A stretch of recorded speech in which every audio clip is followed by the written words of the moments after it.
Perkenalkan, nama saya Citra Apriliantina dengan NIM 3119146.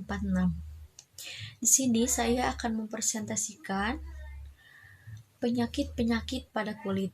Di antaranya yaitu jerawat, eksim, impetigo, kudis atau skabies, herpes, dan bisul. Untuk yang pertama yang akan saya bahas yaitu jerawat. Jerawat adalah gangguan pada kulit yang berhubungan dengan produksi minyak atau sebum berlebih. Jerawat terjadi ketika folikel rambut atau tempat tumbuhnya rambut tersumbat oleh minyak dan sel kulit mati.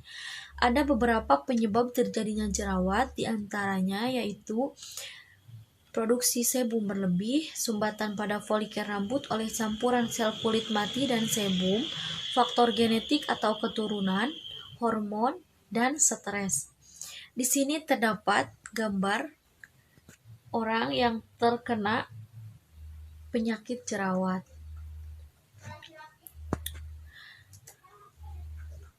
Terdapat dua jenis pengobatan yang biasa digunakan untuk menanggulangi jerawat, yaitu pengobatan topikal yang langsung digunakan pada daerah berjerawat sehingga menghasilkan efek lokal, dan pengobatan oral dengan cara diminum untuk mengobati jerawat melewati jalur sistematik.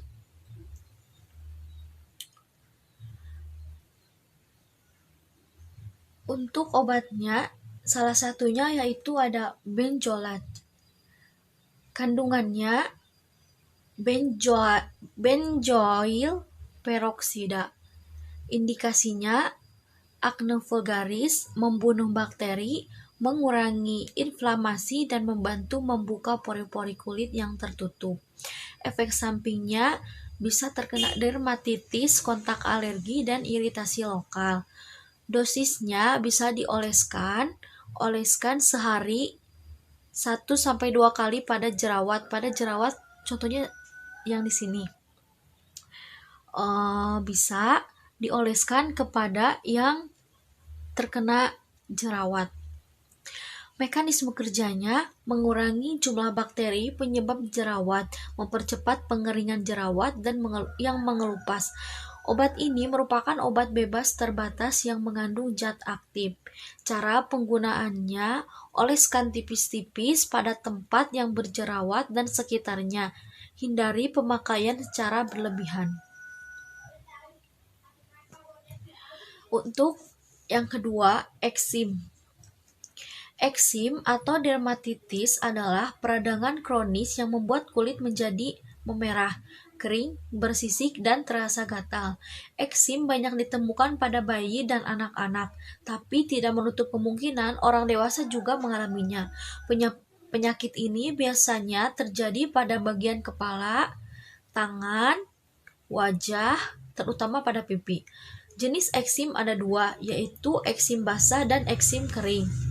Jenis penyakit kulit ini disebabkan karena alergi pada rangsangan zat kimia spesifik seperti deterjen, sabun, obat-obatan, serta kosmetik. Sementara kepekaan pada tipe makanan spesifik seperti udang, ikan laut, telur, daging ayam, alkohol, petsin, MSG, dan sebagainya. Jenis penyakit kulit ini juga bisa dikarenakan alergi serbuk sari tanaman, debu, iklim, hingga masalah emosi. Eksim seringkali menyerang orang-orang yang memiliki kecenderungan alergi. Bisa kita lihat, ini contoh gambar eksim basah dan eksim kering. Salah satu obat untuk mengobati eksim yaitu betametason. Kandungannya betametason 0,1%. Indikasinya bisa mengatasi reaksi alergi atau mengurangi peradangan kulit. Efek sampingnya iritasi kulit kering, kemerahan, gatal, dan panas. Dosisnya 1-2 kali sehari. Mekanisme kerjanya, betametason bekerja dengan cara mencegah dan mengendalikan peradangan inflamasi dengan mengendalikan laju sintesis protein, menekan migrasi leukosit polimorfonuklear dan fibroblast, dan membalikan permeabilitas kapiler dan stabilitas lisosom. Cara menggunakannya, oleskan tipis pada bagian yang sakit. Contohnya bisa pada tangan, bisa dioleskan sedikit pada bagian yang sakit. Untuk selanjutnya, impetigo. Impetigo adalah infeksi kulit menular yang banyak dialami oleh bayi dan anak-anak. Infeksi ini ditandai dengan kemunculan bercak merah dan lepuhan pada kulit, terutama di bagian wajah, tangan, dan kaki. Impetigo disebabkan oleh bakteri yang mengakibatkan infeksi pada kulit. Penyakit ini biasanya sering terjadi pada anak-anak berusia di bawah 5 tahun. Impetigo mengakibatkan kulit jadi gatal, melepuh, berisi cairan, serta kulit yang memerah. Di antaranya, salah satu obat untuk mengobati eksim yaitu Bactoderm. Kandungannya mufirocin 2%. Indikasinya bisa mengobati infeksi bakteri pada kulit seperti folliculitis, impetigo, bisul kronis, dan carbuncle. Efek sampingnya rasa terbakar, menyengat, kulit kemerahan, urtikaria, pruritus. Dosisnya dioleskan 3 kali per hari selama 10 hari. Mekanisme kerjanya, mufirocin memiliki cara kerja yang unik dalam membasmi bakteri, yaitu dengan cara mengikat isoleusin tRNA sintetosa yang pada akhirnya menghentikan penggabungan isoleusin ke dalam protein bakteri. Akibatnya, sintesis protein bakteri terhambat dan kemudian mati. Mekanisme ini unik karena hanya sedikit antibiotik yang bekerja dengan cara ini, sehingga peluang resistensi silang dengan antibiotik lainnya lebih kecil. Cara penggunaannya bisa dioleskan tipis pada kulit yang bermasalah. Untuk selanjutnya ada kudis. Kudis atau skabies adalah kondisi yang ditandai dengan munculnya rasa sangat gatal di kulit, terutama pada malam hari disertai dengan timbulnya ruam bintik-bintik menyerupai jerawat atau lepuhan kecil berisik. Kudis disebabkan oleh parasit tungau yang biasanya sering diderita oleh orang yang tinggal di tempat kumuh. Selain itu, orang yang tidak menjaga kebersihan tubuhnya juga dapat terserang penyakit kudis. Kudis dimulai dari rasa gatal pada sela jari kaki, tangan, bawah ketiak, alat kelamin, pinggang, dan sebagainya. Rasa gatal akan semakin terasa pada saat malam hari. Contoh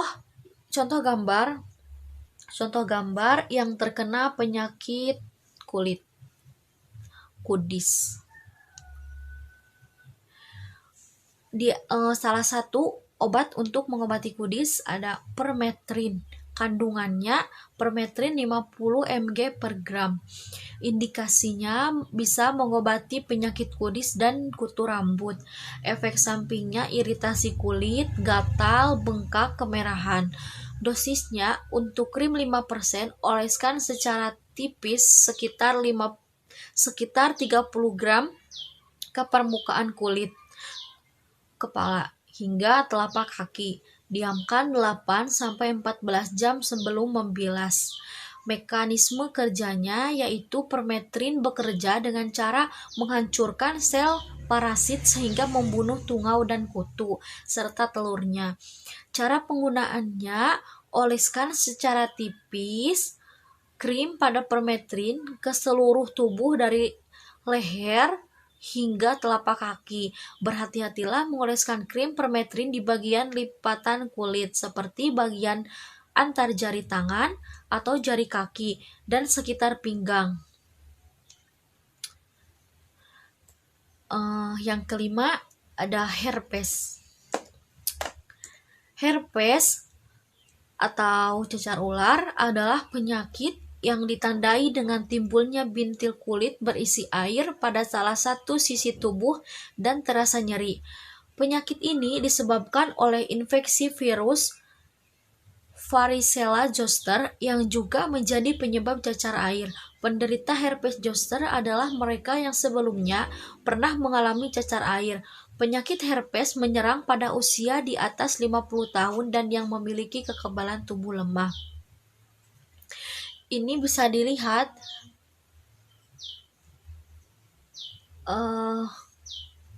orang yang mengalami herpes, ada bintik-bintik yang kemerahan.